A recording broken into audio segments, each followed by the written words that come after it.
Hi friends, welcome to my KSY informative channel. ಯಾರಾದರೂ ನನ್ನ ಚಾನಲ್ನ ಸಬ್ಸ್ಕ್ರೈಬ್ ಮಾಡ್ದೆ ನೋಡ್ತಾ ಇದ್ದರೆ ಪ್ಲೀಸ್ ಒಂದು ಸಬ್ಸ್ಕ್ರೈಬ್ ಮಾಡ್ಕೊಳ್ಳಿ.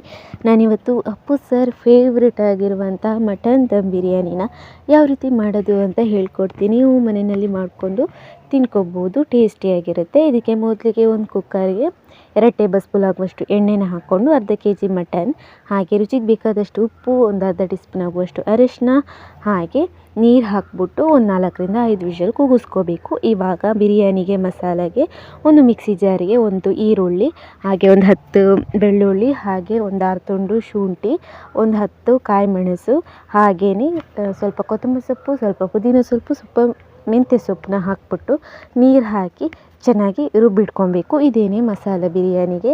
ಇವಾಗ ಬಿರಿಯಾನಿ ಮಾಡುವಂಥ ಪಾತ್ರೆಯಲ್ಲಿ 1-2 ಸ್ಪೂನ್ ಆಗುವಷ್ಟು ತುಪ್ಪ, ಹಾಗೆ 1-2 ಸ್ಪೂನ್ ಆಗುವಷ್ಟು ಎಣ್ಣೆನ ಹಾಕ್ಕೊಂಡು ಚಕ್ಕೆ, ಲವಂಗ, ಏಲಕ್ಕಿ, ಸೋಂಪು ಇವೆಲ್ಲ ಸ್ಪೈಸಸ್ನ ಹಾಕ್ಬಿಟ್ಟು ಒಂದು ಈರುಳ್ಳಿನ ಹಾಕ್ಬಿಟ್ಟು ಚೆನ್ನಾಗಿ ಫ್ರೈ ಮಾಡ್ಕೊಳ್ಳಿ.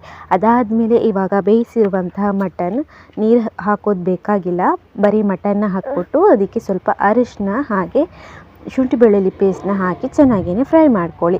ಚೆನ್ನಾಗಿ ಫ್ರೈ ಮಾಡಿದ ಮೇಲೆ ಇವಾಗ ನಾವು ರುಬ್ಬಿಟ್ಕೊಂಡಿರುವಂತಹ ಗ್ರೀನ್ ಮಸಾಲಾನ ಇದಕ್ಕೆ ಹಾಕ್ಕೋಬೇಕು. ಹಾಗೆ ಒಂದು ಅರ್ಧ ಕಪ್ ಆಗುವಷ್ಟು ನಾವು ಗಟ್ಟಿ ಮೊಸರನ್ನ ಹಾಕ್ಕೋಬೇಕು. ಹಾಗೆ 1 ಟೀ ಸ್ಪೂನ್ ಆಗುವಷ್ಟು ಬಿರಿಯಾನಿ ಮಸಾಲ, 1 ಟೀ ಸ್ಪೂನ್ ಆಗುವಷ್ಟು ಧನಿಯಾ ಹುಡಿನ ಹಾಕ್ಕೊಂಡು ಚೆನ್ನಾಗೇ ಫ್ರೈ ಮಾಡಿಕೊಂಡು ಇದಕ್ಕೆ ಇವಾಗ ನಾವು ಬೇಯಿಸಿಟ್ಟಿರುವಂತಹ ಮಟನ್ ಬೇಯಿಸಿರುವಂಥ ನೀರಿದ್ರೂ ಆಗ್ಬೋದು, ಇಲ್ಲ ಬೇರೆ ನೀರಾದರೂ ಪರವಾಗಿಲ್ಲ.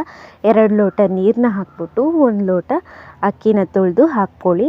ಅದಾದಮೇಲೆ ರುಚಿಗೆ ಉಪ್ಪು ನೋಡಿಕೊಂಡು ಮುಚ್ಚಿಬಿಟ್ಟು ಒಂದು 10 to 15 ಮಿನಿಟ್ಸ್ ಬೇಯಿಸ್ಕೊಳ್ಳಿ. 10 to 15 ಮಿನಿಟ್ಸ್ ಬೇಯಿಸಾದ್ಮೇಲೆ ಇವಾಗ ಒಂದು ಸಲ ಮುಚ್ಚಳ ತೆಗೆದ್ಬಿಟ್ಟು ಒಳಗಡೆ ಬಾಳೆ ಎಲೆ ಇಟ್ಬಿಟ್ಟು ಮತ್ತೆ ಮುಚ್ಚಿಬಿಟ್ಟು ಒಂದು 5 ನಿಮಿಷ ಬೇಯಿಸಿದರೆ ಆಯಿತು.